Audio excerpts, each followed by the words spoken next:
In Stocking Up on this Thursday, Tom White of Red Option Advisors joins me now to talk about some hot stocks in the moment. I want to start with the big bank, J.P. Morgan, which delivered earnings.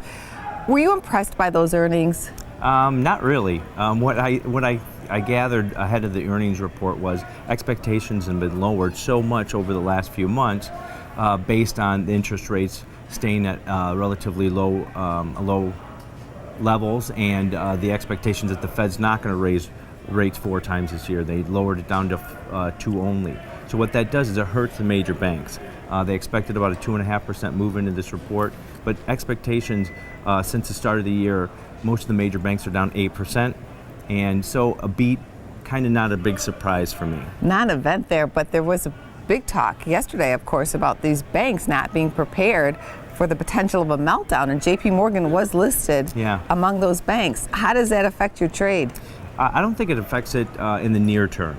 I think longer term, as more news comes out on these fail-safes that aren't going to be delivered by, I think it was about 5 of the major banks did not pass this fail test. So I think in the long term you might have some implications with that, but I think everything with the banking sector is going to rely on interest rates, because that stuff will get washed over and the banks will probably fix it.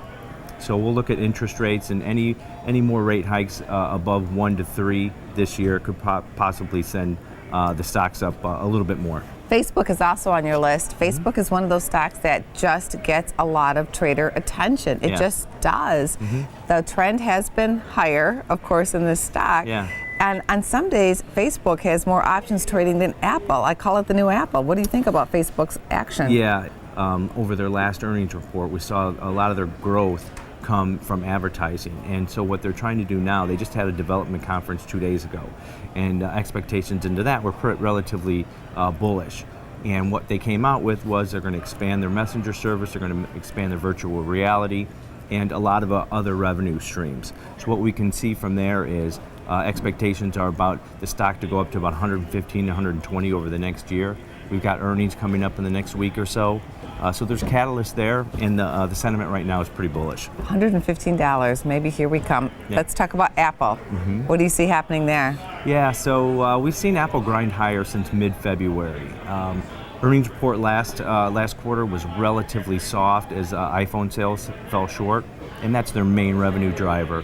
What we're expecting this year with limited new product releases besides a smaller phone, they've lowered expectations a little bit. The company reports earnings on the 25th of this month, but the stock has been grinding higher.